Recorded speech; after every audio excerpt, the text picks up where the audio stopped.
chụp trong tệp ca đai tại miền nè nó snai ôi khơi mà lên hiệp ca trong hiệp ca đai nè rồi trong nơi mãi dân từ số lên rồi này tha số lên đây mày ở sửa lên ban lấy cho lên lụa đá trên ác đi cùng bảy mươi thì lại đó phèm con là lụa trên hai cha hay trong đơn thang ngày năm con vẽ chốt đấy kế trăm tờ tam đam tặng ọc nhiều mà hai con của nó con này kế trong ô từng ốc nè tóc tóc tóc mày hai con của mỏng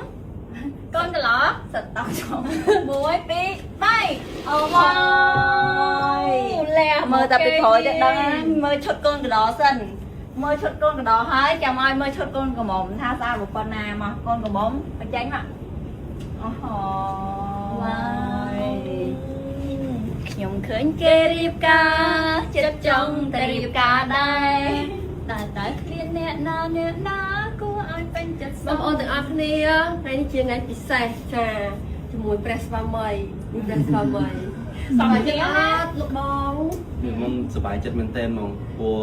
អត់នឹកស្មានដល់មានថ្ងៃហ្នឹង ទៅទៀតហើយលោកបងនេះជារឿងញ៉ាំបងកុហកគេឬក៏មែនតែប្រាប់បងប្អូនយើងមើល មែនទែនតែបងប្អូនមែនទែន ហើយមិនដែរបានភ្ញៀវកិត្តិយសចូលរួមធ្វើជាថាអ្នកកំដរយើងណា អ្នកកដោសុទ្ធតែតារាល្បីៗមិន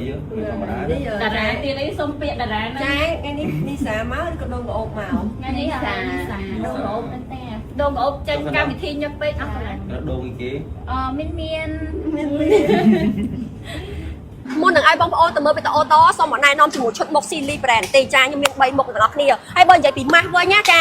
ធូរថ្លៃសាហាវជឿបងប្អូន10សន្លឹកថ្លៃតែ 24000 ដូចខ្មែរទេចាមានទៅដល់10សន្លឹកបងប្អូនបាត់ហើយទទួលបានស្បែកមុខស្អាតភ្លឺមាត់ទលងបាត់ស្នាមមុនស្នាមចំប្រកាយខ្លាំងមែនតើហើយចូលមកដល់ជាមួយ UV វិញចាអត់ចាញ់ជាមួយម៉ាស់ហើយណាបងប្អូនទាំងអស់គ្នាអ្នកដែលគាត់ធ្វើការប៉ះពាល់ពលឺថ្ងៃច្រើនឬក៏ថាអាសាជាងក្រៅអីត្រូវតែប្រើជាប្រចាំថ្ងៃជួយការពារពលឺថ្ងៃទៅដល់50ម៉ោងពេលដែលយើងប្រើហើយគឺតឹងស្បែកមុខល្អខ្លាំងចាចូលមកដល់ BB ចា BB ក៏អត់ចាញ់គ្នាទេបងប្អូនទាំងអស់គ្នាជួយបិទបាំងស្នាមស្លាប់ដកស្មៅអីប្រកាយខ្លាំងបិទបាំងស្នាមជាប់បានល្អទៀតហើយអត់កអត់កាពីទៅព្រោះអត់ហៀមម្សៅអីទៅគឺល្អខ្លាំងមែនតើម្ដងអញ្ចឹង3មុខនេះបងប្អូនចាអត់បានទេណាចាជាមួយឈុតមុខ Silly Brand បងប្អូនទៅណៃគឺថាលុយតិចចំណេញច្រើន រមងទាំង3បើ